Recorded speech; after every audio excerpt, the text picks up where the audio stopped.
Hello everyone. Today we are going to talk about how you can write scripts inside Zoho Creator. In this tutorial, we are going to discuss the basics of Zoho Creator Deluge scripting. Deluge script allows you to write logic inside the Zoho Creator application, also in all other Zoho apps. You need to first understand where you can write Deluge script before you can decide what you can write. In this tutorial, we are going to discuss the types of workflows in Deluge script inside Zoho Creator. These are the basic types of workflows. The first one is standalone script. The next one is time-based script. The third one is component-based script.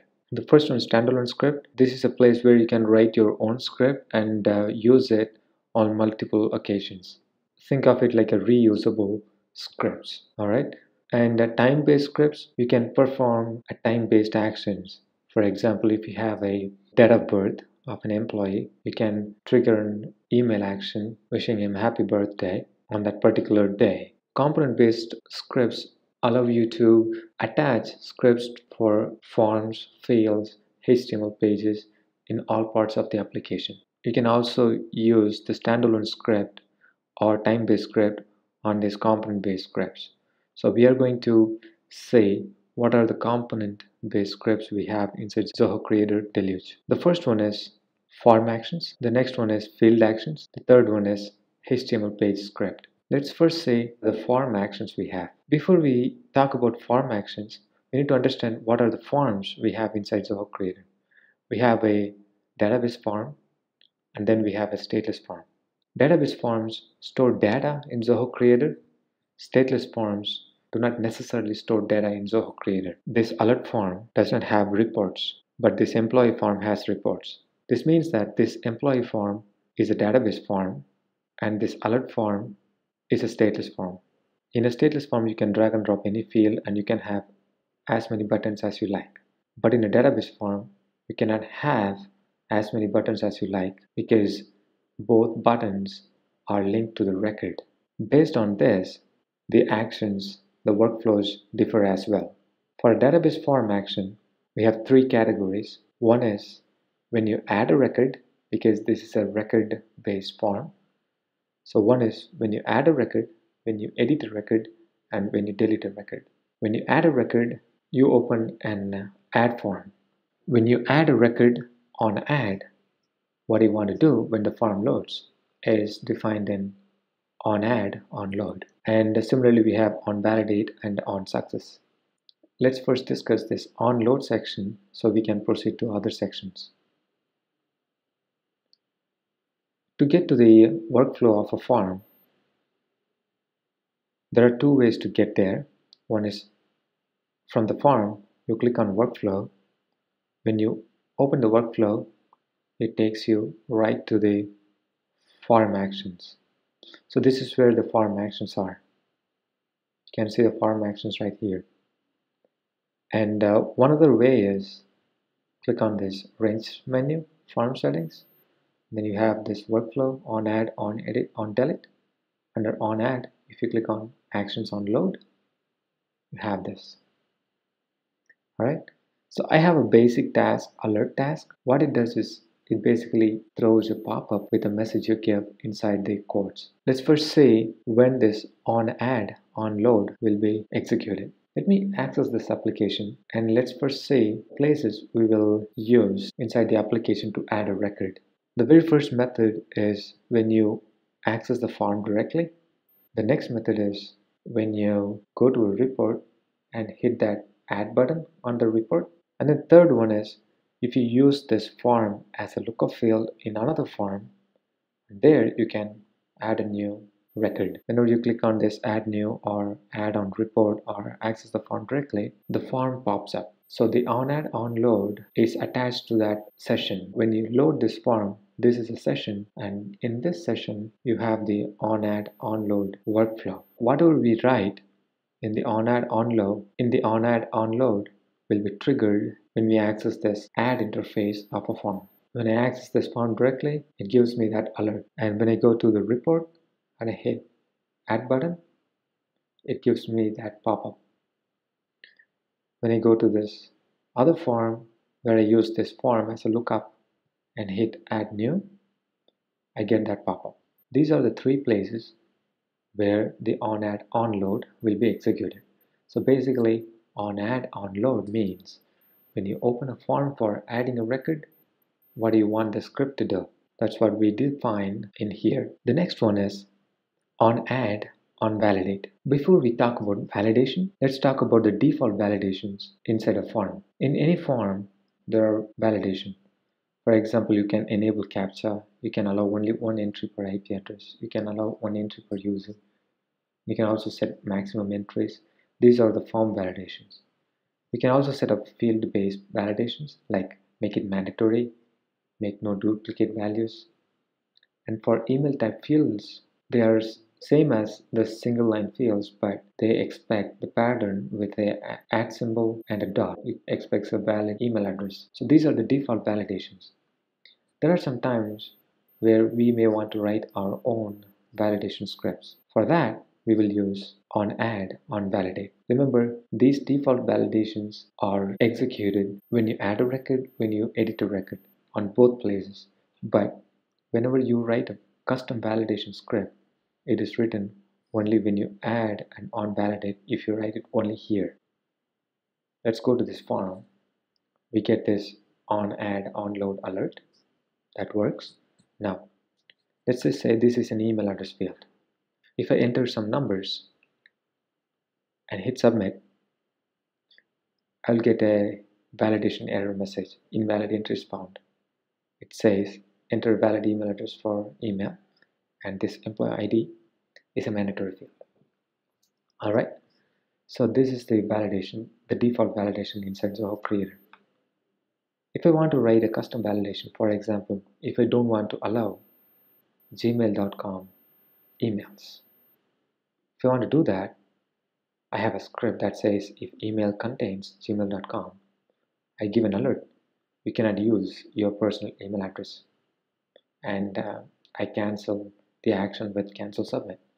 So we'll talk about these tasks when we discuss the deluge task in the upcoming tutorials.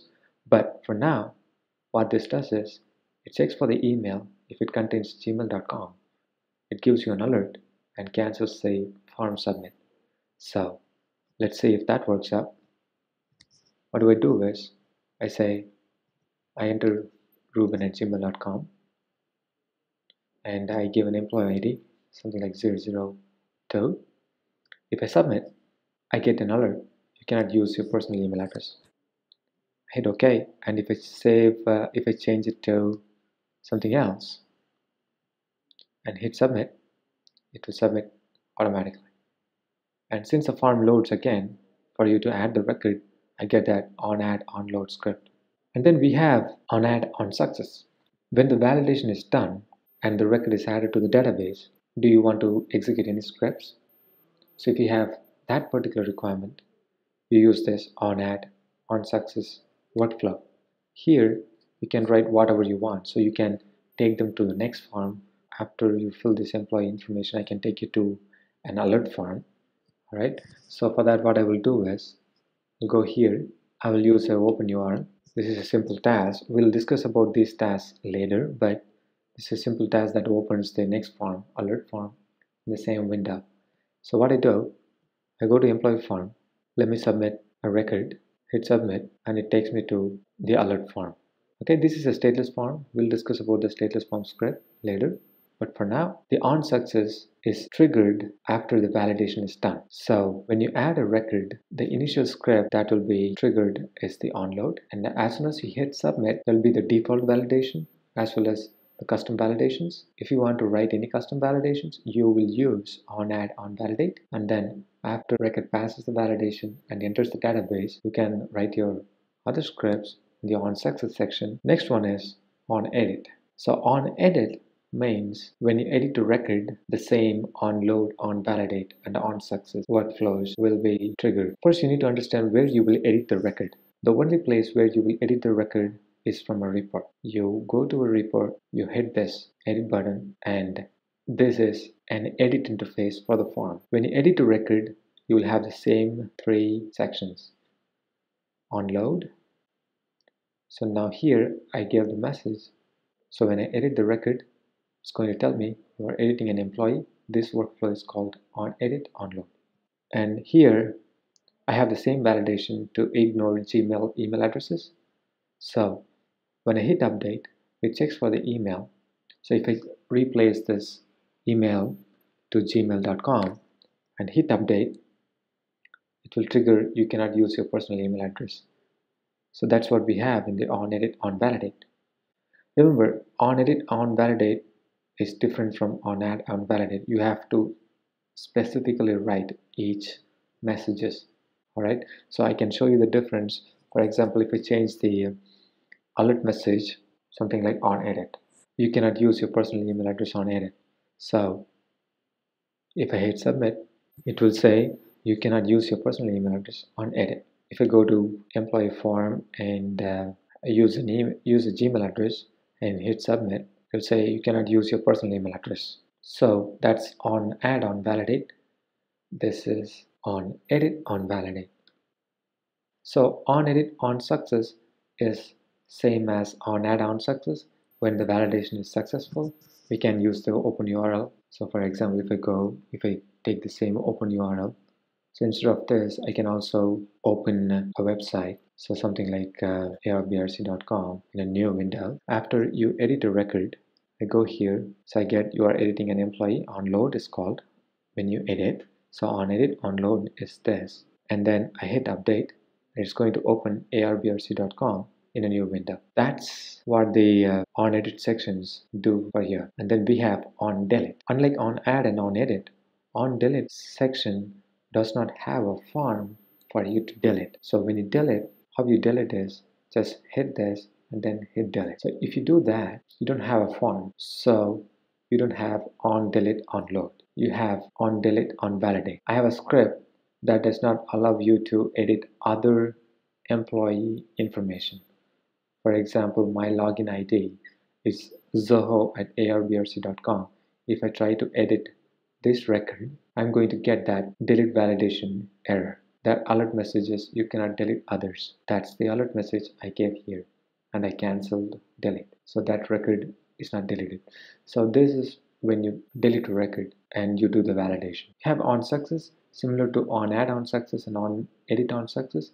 When the operation is complete, the database interaction is done. When the record is deleted successfully, what do you want to do? Do you want to open a new URL, or do you want to perform other tasks like send email or something? We can do that. This is the difference between onAdd, onEdit, onDelete, and you have 3 sections onAdd and onEdit. You have 2 onDelete. If you don't understand any parts of these sections, just let me know in the comments. We'll be happy to help you out. All right. We'll now go to stateless form actions. As I said, I have this alert form. This is a stateless form. In this stateless form, I don't have any fields, but it doesn't really matter. I can also have fields. I am not going to store any data in this form, so I don't have any report. So when I check the workflow, I will not see onAdd, onEdit, onDelete there. Instead, I will see onload, and if I have any buttons, for each buttons, I'll have onClick sections. It makes sense because since you are not adding or editing or deleting any record, you don't have those. But since you have a form, you have that onload. So I have this, you have loaded the alert form. This is a stateless form. So when I access this alert form directly, I get that alert. In the save buttons on click, I have an alert saved. Go here, I click save, I get the alert saved. These are the actions, form actions you have inside a stateless form. Next, we'll talk about field actions. In field actions, there are 2 types of workflow. One is on user input, the other one is on update. On user input is executed on the form. No matter when you add a record or when you edit a record or you're on a stateless form, this is a field-based action. Whenever you change a value in the field, when you're saying the record, it will trigger that on user input. Let me go to that employee form, or let me go to that employee information. What I did here is, when you select an employee, I show that image and signature right here. So I go to employee information, I go to employee form, and then I hit on user input, and I have written some scripts that allows me to show the image from the employee form. So basically, if I change the value on this employee, it's going to reset that because this employee does not have the image. And if I go back to the other employee, I have the images. So this is the on user input. This is happening on the browser side. When you go for the on update, this is happening on the database. For example, if you go to the on update, I'm sending an email. So there is a basic difference between a fields on update versus on edit on success. A fields on update is like on edit on success, but this is triggered only when the field's existing value is changed on the database. But on edit on success is triggered every time you hit update. So I'll show you the difference. On edit and on success, I'm sending an email. If I go to this report, I edit that record and I hit update, I'm going to receive the email right here. On edit on success is called. But the fields on update is triggered only when I change the value of this employee.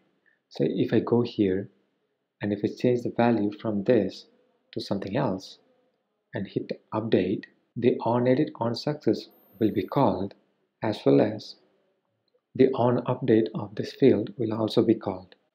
So I go to my email. You see I received two emails. One is on edit on success is called, as well as Ruben has been modified. On update is triggered on the database side.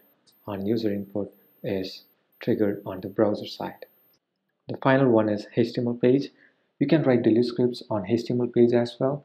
You can watch my HTML page videos where I have explained how you can build invoice templates in Zoho Creative. That will cover how you can include delete scripts in a HTML page. Thanks for watching our videos. If you have any questions, please send us an email to zoho@arbrc.com.